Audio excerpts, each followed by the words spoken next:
নমস্কার বন্ধুরা, শ্রীকথার কৃষ্ণ জন্মাষ্টমী স্পেশাল এপিসোডে আপনাদের সকলকেই স্বাগত জানাই। আশা করি আপনারা সকলেই সুস্থ আছেন, ভালো আছেন। ভগবান শ্রীকৃষ্ণের জন্মের কাহিনী অবিশ্বাস্য রকম আকর্ষণীয় এবং মনোমুগ্ধকর। হিন্দু ধর্মগ্রন্থ অনুসারে ভাদ্রপদ মাসের অষ্টমী তিথিতে অর্থাৎ অষ্টমী তিথিতে মথুরা নগরীতে দেবকী ও বাসুদেবের গর্ভে শ্রীকৃষ্ণের জন্ম হয়েছিল। মথুরার রাক্ষস রাজা কংস ছিলেন দেবকীর ভাই। একটি ভবিষ্যৎবাণীতে বলা হয়েছিল যে কংস তার পাপের ফলে দেবকীর অষ্টম পুত্রের হাতে নিহত হবেন। তাই কংস তার নিজের বোন এবং তার স্বামীকে কারাগারে পাঠান। ভবিষ্যৎবাণী যাতে বাস্তবায়িত না হয় সেই জন্য সে দেবকীর সন্তানদের জন্মের পরপরই হত্যা করে। দেবকীর অষ্টম সন্তানের জন্মের পর পুরো রাজপ্রাসাদকে জাদুর মাধ্যমে গভীর ঘুমে আচ্ছন্ন করে দেওয়া হয়। বাসুদেব রাতের বেলায় বৃন্দাবনে যশোদা এবং নন্দের বাড়িতে নিয়ে গিয়ে কংসের ক্রোধ থেকে শিশুটিকে রক্ষা করতে সক্ষম হন। এই শিশুটি ছিলেন ভগবান বিষ্ণুর এক রূপ, যিনি পরে শ্রীকৃষ্ণ নাম ধারণ করেন এবং কংসকে হত্যা করেন, যার ফলে তার সন্ত্রাসের রাজত্বের অবসান ঘটে। বন্ধুরা, 2025 সালের কৃষ্ণ জন্মাষ্টমী টানা দুদিন 15 এবং 16 আগস্ট 2025 তারিখে উদযাপিত হতে চলেছে। বন্ধুরা, আজ আমরা কৃষ্ণ জন্মাষ্টমীর পূজার সময়, মুহূর্ত এবং কৃষ্ণ জন্মাষ্টমীর পূজাবিধি সম্পর্কে আলোচনা করতে চলেছি। তবে বন্ধুরা, ভিডিওটি স্কিপ না করে পুরোপুরি দেখার অনুরোধ রইল, কারণ পুরো ভিডিও না দেখলে অনেক কিছু তথ্য আপনারা মিস করে যাবেন। তো বন্ধুরা, আর দেরি না করে আজকের ভিডিওটি শুরু করা যাক। কৃষ্ণ জন্মাষ্টমী 2025 সালে 15 ও 16 আগস্ট পালিত হতে চলেছে। কৃষ্ণ জন্মাষ্টমীর নিশ্চিতা পূজার সময় হতে চলেছে 16 আগস্ট 2025 বেলা 12টা 4 AM থেকে বেলা 12টা 47 AM। দহি হান্ডি 16 আগস্ট 2025। পারণের সময় হতে চলেছে 16 আগস্ট রাত্রি 9টা 34 পরে। বিকল্প পারণ সময় 16 আগস্ট বৈকাল 5টা 51 পরে। আধুনিক ঐতিহ্য অনুসারে পারণের সময় হতে চলেছে 16 আগস্ট দুপুর 12টা 47 পরে।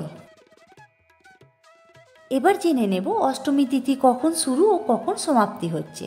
অষ্টমী তিথি শুরু হচ্ছে 15 আগস্ট 2025 রাত্রি 11টা 49 থেকে এবং সমাপ্তি হচ্ছে 16 আগস্ট 2025 রাত্রি 9টা 34।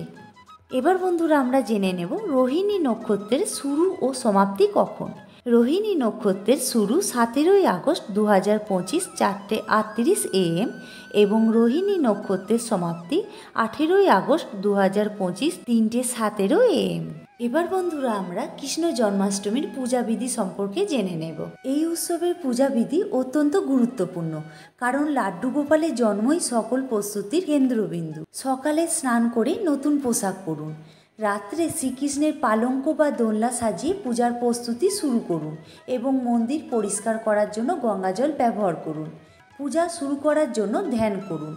শ্রদ্ধার সাথে ভগবান শ্রীকৃষ্ণের মূর্তিটি পালনার ওপর রাখুন। যদি আপনার পালনা না থাকে তাহলে আপনি কাঠের চৌকিও ব্যবহার করতে পারেন। দেবতার চরণে জল নিবেদনকে পদ্ম বলা হয়। ভগবানকে অর্ঘ্য নিবেদন করুন। আচমন করুন, যা হলো ভগবানকে জল উৎসর্গ করে পান করার প্রক্রিয়া। ভগবানের স্নান অনুষ্ঠান সম্পাদনের জন্য পঞ্চামৃতে 5টি উপাদান দুধ, দই, মধু, ঘি এবং গঙ্গাজল দিয়ে মূর্তিতে ঢেলে দিন। 5টি উপকরণ সংগ্রহ করুন। তারপর প্রসাদ হিসেবে ব্যবহার করে পঞ্চামৃত প্রস্তুত করুন। নতুন পোশাক এবং আনুষাঙ্গিক দিয়ে প্রতিমাটি সাজান, যাকে দেবতার শৃঙ্গার বলা হয়। ঈশ্বরের কাছে পবিত্র জানু অর্পণ করুন। তারপর দেবতার ওপর চন্দন পেস্ট লাগান। মূর্তিটিকে মুকুট, অলঙ্কার, মোরপাঙ্খ এবং বাঁশুরি দিয়ে সাজান। দেবতাকে ফুল এবং তুলসী পাতা দান করুন। একটি ধূপকাঠি এবং তেলের প্রদীপ জ্বালান। ভগবানকে ভোগ হিসেবে মাখন এবং মিশ্রি নিবেদন করুন। ভগবানকে নারকেল, সুপারি, হলুদ, পান এবং কুমকুম দিয়ে তৈরি একটি তাম্বুলম নিবেদন করুন। ভগবানকে সম্মান জানাতে কুঞ্জ বিহারী আরতি গাও এবং তারপর পরিক্রমা করো। একসাথে প্রার্থনা করার সময় হাত জড়ো করে প্রভুর কাছে প্রার্থনা করুন যেন তিনি আপনাকে এবং আপনার পরিবারকে সমস্ত ক্ষতি থেকে নিরাপদ রাখেন। কৃষ্ণ জন্মাষ্টমী উপলক্ষে ভক্তরা সারাদিন উপবাস করেন। পুরো দিনটি ভগবানকে স্মরণ করার জন্য উৎসর্গীকৃত এবং উপবাস মধ্যরাতে শেষ হয়, যা ভগবান কৃষ্ণের জন্মের সময় বলে মনে করা হয়। সারাদিন ধরে ভক্তরা ভগবানের নাম জপ করে, তাদের ভক্তি ও নিষ্ঠায় বাতাস ভরে দেয়। প্রচুর ভক্তিমূলক গান গাওয়া হয়, বিশেষ করে কৃষ্ণ মন্দিরে। কৃষ্ণের জীবন কাহিনী এবং তার বিভিন্ন লীলা সম্পর্কে বিস্তারিত নাটক পরিবেশিত হয়। কৃষ্ণ এবং তার গোপীদের পোশাক পরে শিশুরা রাসলীলা পরিবেশন করে। যেহেতু মাখন ভগবান কৃষ্ণের অত্যন্ত প্রিয় ছিল, তাই এটি একটি অপরিহার্য সুস্বাদু খাবার। ছোট্ট গোপালকে সন্তুষ্ট করার জন্য ভক্তরা দুধ, শুকনো ফল, চিনি এবং খোয়া দিয়ে তৈরি মিষ্টি উৎসর্গ করেন।